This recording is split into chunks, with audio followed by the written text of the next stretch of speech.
কলেজে একটা ঘটনা ঘটেছে দুজন ইন্টার্ন কলিগ ব্যাচমেট তাদের মধ্যে, এবং সেটা সেই ঘটনাটা কি করে এত বড় হয়ে গেল যে ভিকটিমকে সারা রাত আটকে রাখা হলো প্রিন্সিপালের ঘরে, প্রিন্সিপালের সামনে, পুরো কলেজের যারা অথরিটি অ্যাডমিনিস্ট্রেশন তাদের সামনে, হোল নাইট। এটা আমাকে জানতে হবে।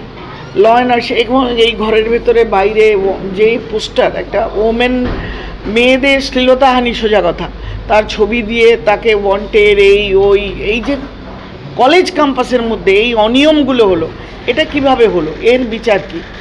আজকের দিনে আর্জিকর ঘটনার পরে কোনো মেডিকেল কলেজে কোনো কর্মরতা ডাক্তার, দুজনের মধ্যে দুটো পার্ট এই ঘটনার।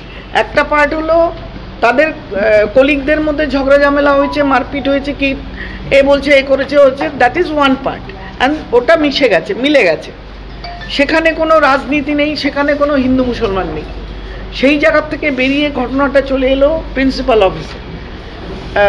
কমপ্লেনেন্টের বক্তব্য অনুযায়ী যে তার যে বন্ধু, তার বাবা, রেসপন্ডেন্টের বাবা তাকে ফোন করে গালবন্ধ করেছে, একটা পার্ট। তার বাড়ির লোকেরা এসে কলেজে হুজ্জুতি করেছে। এটা commission is very serious about safety, security and modesty of women.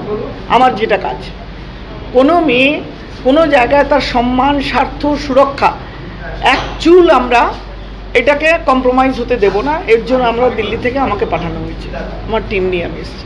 তো সেই জায়গায় দাঁড়িয়ে পরপর একবার আরজিকর, তারপর ল কলেজ, তারপর এখানে, এগুলো একটা সামান্য ছোট ঘটনা, দুজন কলিগের মধ্যে কাজ ভাগাভাগি নিয়ে ঝগড়া, সেটা যদি গিয়ে পোস্টারে দাঁড়ায়, শ্লীলতাহানিতে দাঁড়ায়, এবং সারা রাত মেয়েটিকে একটা প্রিন্সিপালের সামনে, কলেজ অ্যাডমিনিস্ট্রেশনের সামনে, পুরো সিকিউরিটির সামনে আটকে রাখা হয়, তাহলে আমরা কোথায় বাস করছি? মেয়েদের নিরাপত্তাটা কোথায়? That is my question, and every one is answerable. ওই ঘরে